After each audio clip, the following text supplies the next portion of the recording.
Hello கண்டிங் channel people. Baakiyalakshmi serial பொறுத்த வரைக்கும் கிட்டத்தட்ட வந்து one of the top most டிஆர்பியில் ஹிட் ஆகிட்டு இருக்க சீரியல் அப்படின்னு கூட சொல்லலாம். ஏன்னா வந்து 3 ஜென்ரேஷன்லேயுமே வந்து சூப்பராக வந்து களை கட்டிகிட்டு இருக்கு. ரொம்ப வயசானவங்க சரி, ரொம்ப வந்து நம்மளோட அம்மா அப்பாவாக இருக்கட்டும் சரி, நம்ம ஜென்ரேஷனாக இருக்கட்டும் சரி, எல்லாருமே வந்து கவர்ந்து பார்த்துக்கிட்டு இருக்க எல்லா ஆடியன்ஸுமே கவர் பண்ணக்கூடிய ஒரு சில சீன்ஸ்லாம் வந்து அந்த சீரியல்ஸில் இடம்பெற்றிருக்கு அப்படின்னு தான் சொல்லணும். பட் இருந்தாலும் கூட அந்த சீரியல் வந்து ரொம்ப காலமாக வந்து சூப்பராக போயிட்டு இருக்கிறதுக்கான ஒரு சில முக்கியமான கேரக்டர்ஸ்லாம் இருக்குது அப்படின்னா அதில் ஒன் ஆஃப் த கேரக்டர் தான் நம்மளோட எழில் கேரக்டர் நடிச்சிக்கிட்டு இருக்கும் நம்மளோட விஜே விஷால் அவர்கள். இப்போ ரீசெண்டாக அந்த விஷால் அவர்கள் என்ன பண்ணியிருக்காரு அப்படின்னு பார்த்தீங்கன்னா, இந்த டெலிவிஷன்ஸை விட்டும் அது மட்டும் இல்லாமல் இந்த சீரியலை விட்டும் போக போகிற நேரம் வந்து விட்டது, நான் வந்து விடைபெறுகிறேன் அப்படின்னு சொல்லி நம்ம விஷால் அவர்கள் சொல்லியிருந்தார். ஸோ இதை பார்க்கும்போது ரொம்பவே கஷ்டமாக இருந்துச்சு. ஏன்னா வந்து அந்த சீரியலில் கிட்டத்தட்ட அவர் நடிக்கும்போது நம்ம வீட்டு பிள்ளையா, நம்ம வீட்டில் ஒரு பையன் இருந்தால் அப்படின்னு நடிச்சிருப்பாரோ அதேமாதிரி நடிச்சிருப்பாங்க. பட் இருந்தாலும் கூட அவர் வந்து இப்போ போகிறேன் அப்படின்னு சொல்லியிருந்தார்.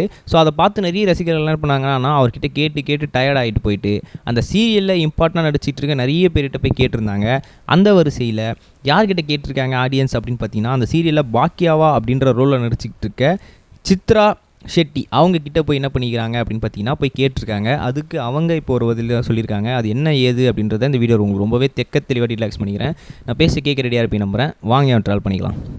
முதல்ல ஒரு மிக முக்கியமான விஷயம் என்ன அப்படின்னு பார்த்தீங்கன்னா, நம்மளோட சுசித்ரா ரெட்டி பொறுத்த வரைக்கும் வந்து கிட்டத்தட்ட வந்து எல்லாருக்குமே வந்து என்ன நடக்கும் அப்படின்னு பார்த்தீங்கன்னா, ரொம்ப சூப்பராக நடிச்சிட்டு இருக்காங்களே அப்படின்னு தெரியும். பட் இருந்தாலும் கூட நிறைய பேர் அவங்களோட கமெண்ட் செக்ஷனில் போய் என்ன கேட்டிருக்காங்கன்னா, என்ன ஆச்சு, எதனால் ஒரு சண்டையா, எதனால் வந்து இப்போ வந்து நம்மளோட விஷால் அவர்கள் போகிறேன்னு சொல்லியிருக்காரு, நீங்களாம் அதை போய் கேட்க மாட்டிங்களா, என்ன நடந்துச்சு, ஏதோ வந்து ப்ரொடக்ஷன்ஸ்க்கும் அவருக்கும் சண்டை நடந்துச்சா, இல்லை டெலிவிஷனுக்கும் அவருக்கும் சண்டையா, இல்லை டேரக்ஷன் டீமுக்கும் அவருக்கும் சண்டையா, இல்லை உங்களோட கேஸ்ட்டுக்கும் அவருக்கும் என்ன சண்டை நடந்துச்சா, எதுக்கு போகிறன்றார், நல்ல ரோல், நல்ல சீரியல், நல்ல ஒரு டிஆர்பியில் சூப்பராக போயிட்டுருக்க சீரியல் வந்து யாராவது போகிறேன்னு சொல்லுவாங்களா, இது எப்படி இது அப்படின்னு சொல்லி நிறைய பேர் கேட்டுட்டு இருக்காங்க.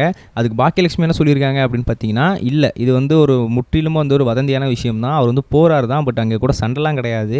அவருக்கு என்ன விஷயம் அப்படின்னு பார்த்தீங்கன்னா, அவர் இதை விட ஒரு பிரம்மாண்டமான ஒரு மேடை அவருக்கு கிடச்சிருக்கு. ஸோ நாங்கள் எல்லாருமே எதுக்காக இந்த சீரியலில் ஒர்க் பண்ணிட்டு இருந்தோம்னா, எப்படியாவது வந்து ஒரு படத்தில் கமிட் ஆகணும், யாரோ ஒரு பெரிய பெரிய டேரக்டர்ஸ் கூட ஒர்க் பண்ணணும், ஒரு பெரிய பெரிய ஆக்டர் கூட ஒர்க் பண்ணணும்னு. ஸோ அது அவனுக்கு கிடச்சிருக்கு. ஸோ அதனால் வந்து விஷால் அவர்கள் வந்து இந்த சீரியலை விட்டு போயிட்டு அவர் வந்து இப்போது அந்த படத்தில் நடிக்கிறதுக்காக போகிறாரு. அவருக்கு பெரிய ஒரு பிளாட்ஃபார்ம் கிடச்சிருக்கு. ஸோ இதை விட சூப்பரான இடத்துல நீங்கள் விஷாலை பார்க்க போகிறீங்க. மற்றபடி எங்கள் யாருக்கும் எதுவும் சண்டைலாம் கிடையாது. இப்போ வரைக்கும் விஷால் எங்ககிட்ட பேசிக்கிட்டு தான் இருக்காரு அப்படின்ற மாதிரியும் நம்மளோட பாக்கியலட்சுமி அவர்கள் இப்போ வந்து அந்த வதந்திக்கு எல்லாத்துக்குமே வந்து முற்றுப்புள்ளி வச்சுருக்காங்க அப்படின்னு தான் சொல்லணும். ஸோ இதுதான் சோஷியல் மீடியாவில் இப்போ வந்து டாக் ஆஃப் த டவுனாக போயிட்டுருக்கு. ஏன்னா வந்து ஒரு நல்ல சீரியல், நல்ல கேரக்டர் வந்து ஒரு மனுஷன் போறாருன்னா எதுக்கு ஏன்னு சொல்லி ஃபேன்ஸ் எல்லாம் கேட்கறதுல தப்பு இன்னும் இல்லையே. சரி, இதை பற்றி நீங்கள் என்ன நினைக்கிறீங்க கமெண்ட்ஸ் சொல்லுங்கள். நம்ம நெக்ஸ்ட் வீடியோ சொல்கிறேன் கைஸ். பை. இது வரைக்கும் கனெக்டிங் டிவிக்கு சப்ஸ்கிரைப் பண்ணனா மறக்காமல் சப்ஸ்கிரைப் பண்ணிக்கங்க.